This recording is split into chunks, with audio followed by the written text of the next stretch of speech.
अस्सलाम वालेकुम नादरीन, आप यूट्यूब चैनल देख रहे हैं। मैं इमरान खान हूँ। कौमी सलामती के ऊपर बहुत बहस चल रही है पाकिस्तान में कि कौमी सलामती का ये मसला है, कौमी सलामती का वो मसला है।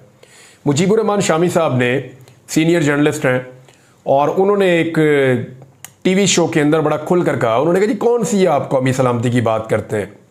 एक दौर था जुल्फ़िकार अली भुट्टो भी खतरा थे कौमी सलामती के लिए, एक दौर था फातिमा जिन्ना साहिबा भी खतरा थी कौमी सलामती के लिए।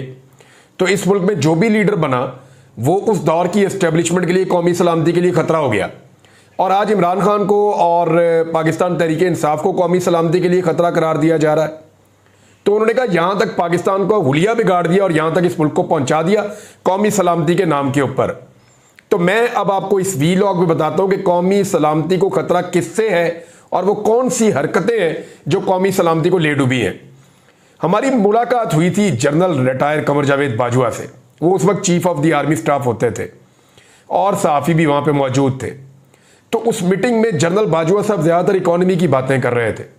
इकोनॉमी के बारे में उनका नॉलेज बड़ा सतही था। मैंने ग्रेजुएशन तक इकोनॉमिक्स को पढ़ा है, लेकिन मुझे महसूस हुआ कि जनरल साहब को उतना भी नहीं पता जितना एक FSC या ग्रेजुएशन करने वाले बच्चे को पता होता है इकोनॉमिक्स के बारे में या उसके इंडिकेटर्स के बारे में। लेकिन जनरल साहब ये बात बिल्कुल दुरुस्त कह रहे थे और बार बार कह रहे थे कि जनाब मुल्क चल ही नहीं सकता अगर आपकी इकोनॉमी ठीक नहीं है। आप लड़ाई लड़ ही नहीं सकते, आप दुनिया में अपना मौक़िफ़ मनवा ही नहीं सकते अगर आपके पास पैसे नहीं है।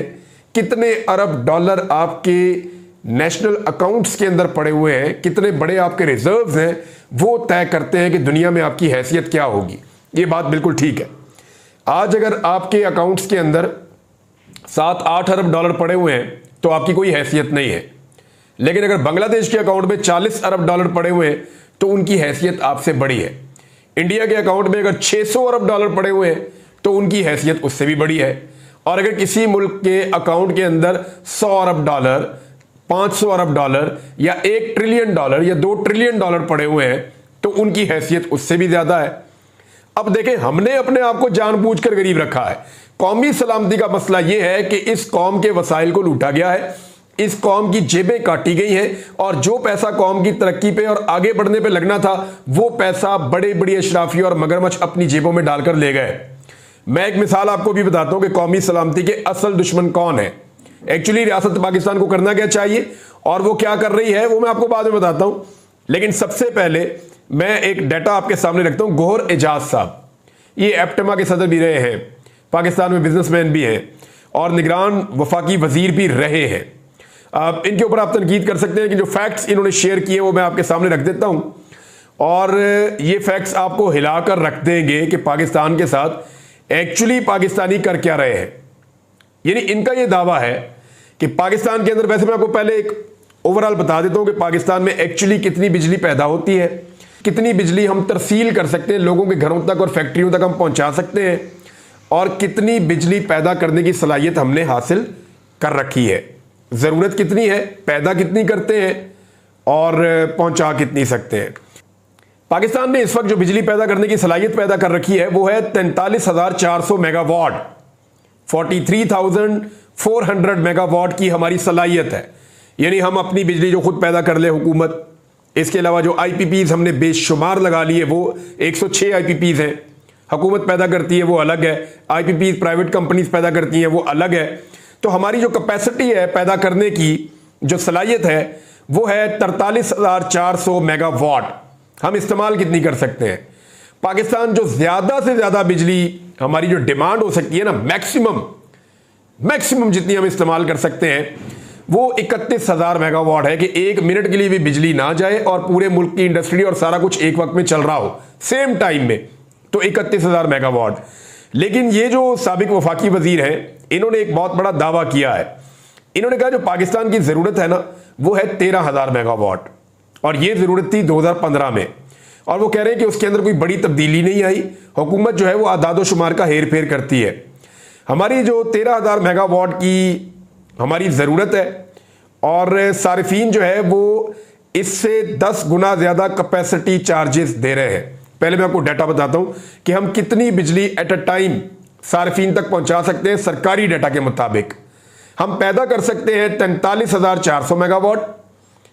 हमारी मैक्सिमम जरूरत हो सकती है 31,000 मेगावाट और हम मैक्सिमम पहुंचा सकते हैं 22,000 मेगावाट।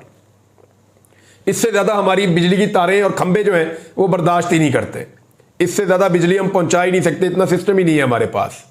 तो 22,000 हम पहुंचा सकते हैं, लेकिन जितनी हम पहुंचा सकते हैं उससे दुगनी पैदा करने की सलाहियत हमने क्यों पैदा की, यह है अब तक का सबसे बड़ा सवाल।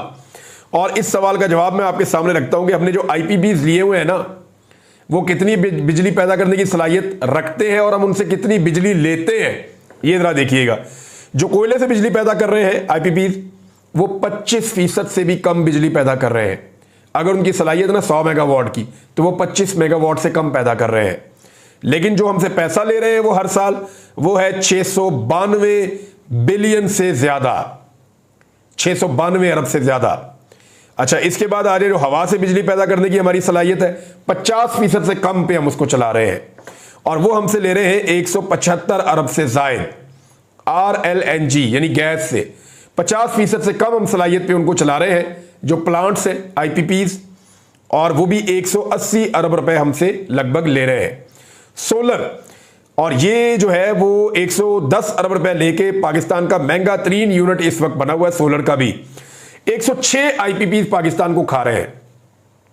गौहर एजाज साहब का ये कहना है कि हमारी बिजली के इस्तेमाल की जरूरत नहीं बढ़ी, हमारी बिजली के इस्तेमाल की जरूरत उतनी है। यानी उन्होंने कहा कि हम 13,000 मेगावाट इस्तेमाल करते थे, आज भी हमारी जरूरत तकरीबन उतनी है, इससे ज्यादा नहीं हुई।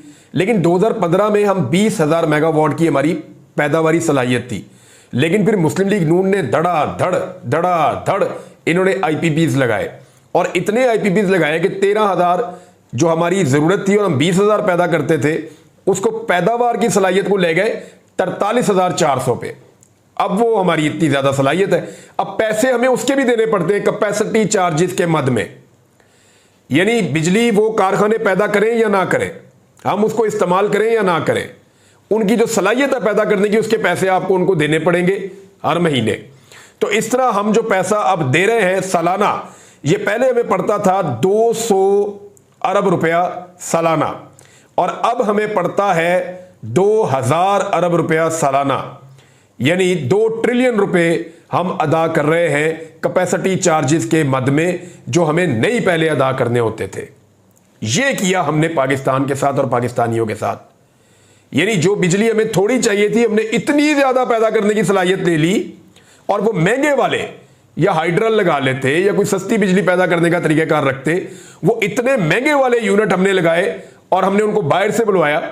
और ये बहुत सारे ऐसे ताकतवर लोग हैं, पाकिस्तान की एलीट है जिनके फ्रंट मैन है, और उन्होंने ये आईपीपीज लगाए हैं। ये पैसा घूम फिर के इन लोगों की जेबों में जाता है और ये अवाम की जेबों पे डाका डालते हैं। यानी बिजली पैदा नहीं कर रहे कारखाने लाके लगा दिए गए हैं, हमारी जरूरत ही नहीं है। यानी 43,400 मेगावाट बिजली हमने क्या करनी है, हमारी ट्रांसमिशन लाइन में इतनी बिजली चल ही नहीं सकती। हम इतनी बिजली जो इकट्ठी कर ली है, ये तो कोई बहुत ही अमीर मुल्क हो वो भी नहीं ऐसी हरकत करता। 43,400 मेगावाट हमने बिजली पैदा कर ली और लोगों तक पहुंचाने की सलाहियत है मैक्सिमम 22,000, इससे ज्यादा हम लोगों तक पहुंचा ही नहीं सकते।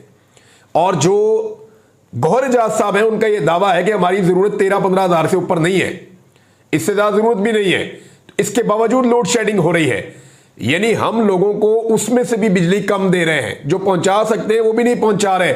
लेकिन क्योंकि हमने बहुत सारे कारखाने लगा दिए हैं, वो कारखाने बंद पड़े रहे, वहां बिजली कभी ना बने, वहां मुलाजमीन आना भी बंद हो जाए, उसको बेशक ताला भी लगा दे, लेकिन आपने हर महीने उनको कैपेसिटी पेमेंट की मद में पैसा देना। तो ये 2000 अरब रुपए आपको हर साल देने पड़ते हैं, 2 ट्रिलियन ये पैसा आपको देना पड़ता है। अब ये आप क्यों दे रहे हैं? इसलिए कि ये पैसा बहुत बड़े बड़े और ताकतवर लोगों की जेबों में जा रहा है। जिस वक्त आप डैम्स बनाएंगे, जिस वक्त आप सस्ती बिजली पैदा करेंगे, तो इन आईपीपीज की जरूरत खत्म हो जाएगी, इनको फिर छुट्टी करवा दी जाएगी कि जनाब आपका मुआहदा मुकम्मल, आप जाएं।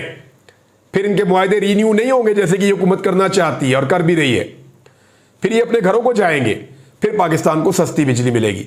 लेकिन उस सूरत में क्या होगा? उस सूरत में आपकी जेबों पे डाका डलना बंद हो जाएगा। आपकी जेबों से आपका खून निचोड़ के जो पैसा आपका निकलता है, वो इनकी बड़े बड़े डाकुओं की जेबों में नहीं जाएगा। ये है सबसे बड़ा मुद्दा। इसके ऊपर तो किताबें लिखी जा सकती हैं जो पाकिस्तान के साथ ज्यादती हुई है, बहुत बड़ी ज्यादती हुई है। IMF निशानदेही करता है, सब निशानदेही करते हैं, लेकिन इसके बावजूद कोई भी इसके बावजूद इस बात को नहीं समझ रहा। नाज़रीन, इमरान खान साहब के लिए हालात बदल रहे हैं। लेकिन जब इमरान खान साहब के लिए हालात ख़राब किए जा रहे थे ना, तो 2021 में अचानक हमने देखा कि कुछ टीवी चैनल्स बड़े ब्रूटली एकदम इमरान खान साहब के खिलाफ हो गए। ऐसा लगता था उनको फीड्स आ रही हैं, ऐसा लगता था कि उन्हें कहा जा रहा है कि इमरान खान को दबा के रखो, एक्सीलेटर पे पूरा पाँव रख दिया था। सहाफ़ी बिल्कुल जानिबदार हो गए थे। आज कुछ सहाफ़ी ऐसे हैं जो ये समझ रहे हैं कि बड़ी ज़्यादती हो गई, इतना जुल्म बस कर दो अब। लेकिन ये वही सहाफ़ी है, अगर 2 साल पहले 2.5 साल पहले के आप इनके ट्वीट्स, आप इनके स्टेटमेंट्स निकाल के देखें, तो ये इमरान खान को और उसकी पार्टी को जितनी मार पड़ रही थी उसके ऊपर ये शादियाने बजा रहे थे, खुश हो रहे थे। लेकिन आज जब 2-2.5 साल इमरान खान को अच्छी तरह मार के देख लिया और देखा कि वो नहीं टूट रहा, तो फिर अब इन्होंने भी अपना मौक़िफ़ तब्दील करना शुरू किया। जियो न्यूज़ जो है वो इमरान खान साहब के खिलाफ बहुत रिपोर्टिंग करता रहा है, और अब जियो ने बाकायदा रिपोर्ट्स जारी की हैं और अपने सोशल मीडिया पे उनको शेयर भी किया है। इमरान खान साहब की लगभग 1 साल की जेल, इस जेल में इमरान खान साहब ने कैसे सबको तिगनी का नाच नचाया, कैसे इमरान खान साहब नहीं टूटे, उनको नहीं तोड़ा जा सका, उनके लिए कप्तान का लफ्ज़ इस्तेमाल करना, इमरान खान की फ़ोटो चलाना, उनका डायरेक्ट नाम लेना, ये पिछले 3-4 दिनों से चीज़ें हो रही हैं। इससे आप समझिए कि एक्चुअली इमरान खान सिस्टम से टूटा नहीं, और अब इमरान खान के लिए सिस्टम के अंदर जगह बननी शुरू हो गई है। और ऐसा नहीं है कि सिस्टम जगह बना रहा है, इमरान खान ने जोर इतना लगाया है, और सिस्टम क्योंकि इमरान खान को नहीं तोड़ पाया, तो अब सिस्टम के अंदर कोई और गुंजाइश बाकी नहीं है कि वो इमरान खान को मजीद दीवार के साथ लगाएं। आलमी सतह पे बहुत आवाज़ उठ रही है, पाकिस्तान के अंदर बहुत आवाज़ उठ रही है। इमरान खान ने बार बार डील करने से इनकार किया है, तो अब अल्टीमेटली मैंने आपको उस दिन एक बात कही थी कि सिस्टम ये फैसला कर चुका है कि इमरान खान को नहीं आने देना, और पाकिस्तान की अवाम ये फैसला कर चुकी है कि इमरान खान के बगैर हमने सिस्टम को नहीं चलने देना। तो ऐसे में शिकस्त सिस्टम को ही होनी थी, क्योंकि अवाम नहीं हारा करती। मुझे एक बड़े मज़े की एक फिल्म में देख रहा था पंजाबी, उसमें वो एक डायलॉग बोलता है एक लड़का, वो थोड़ा सा मैंने एक हिस्सा देखा कहीं सोशल मीडिया पे। उसने कहा जंज जितनी मर्जी वड्डी होवे ना, पिंड तो वड्डी नहीं होती, कि यानी बारात आप जितनी मर्जी बड़ी लेकर आ जाए, लेकिन वो गाँव से बड़ी कभी नहीं होती। तो एस्टेब्लिशमेंट जितनी मर्जी तगड़ी हो जाए, अवाम से तगड़ी नहीं होती, तगड़ी अवाम ही होती है सबसे ज़्यादा। तो अल्टीमेटली जो अवाम होती है वो अपना फैसला मनवा लेती है, और वो फैसला मानना पड़ेगा। देखिए रियासत क्या फैसले कर रही है और रियासत को क्या फैसले करने चाहिए, यहां पे आकर हम फंस गए हैं। तो चंद चीजें मैं आपके सामने रखता हूं। इस वक्त रियासत को क्या करना चाहिए? मुल्क को इस्तेहकाम की जरूरत है, लेकिन सवाल यह है कि क्या रियासत वो इकदाम उठा रही है जिनसे मुल्क में इस्तेहकाम आए? तो मादरत के साथ अभी तो नहीं उठा रही। नंबर 2, इदारों को तनाज़ात से निकालने की ज़रूरत है। इदारे बहुत ज़्यादा मुतनाज़े हो गए हैं चंद शख्सियात के फ़ैसलों की वजह से, मगर मौजूदा हुकूमत और इदारों के फ़ैसले मज़ीद तनाज़ात को जन्म दे रहे हैं, इदारों को मज़ीद मुतनाज़े कर रहे हैं। इस वक्त अवाम में एतमाद पैदा करने की ज़रूरत है, लेकिन जो कुछ भी हो रहा है इस मुल्क में, उससे अवाम के अंदर लगातार बदएतमादी पैदा हो रही है। हर आने वाला फ़ैसला मज़ीद बदएतमादी पैदा कर रहा है। इस वक्त पाकिस्तान में महंगाई को कंट्रोल करने की ज़रूरत है, लेकिन महंगाई के अंदर लगातार इजाफा होता चला जा रहा है, क्योंकि पाकिस्तान में कारोबारी ज़िंदगी चल नहीं रहा, लोगों को ट्रस्ट ही नहीं है। अदलिया का किरदार बहुत अहम है। ऐसे मौके पर जब मुल्क के अंदर आईनी किस्म के बहरान पैदा हो रहे हैं, तो अदलिया का एहतराम होना चाहिए।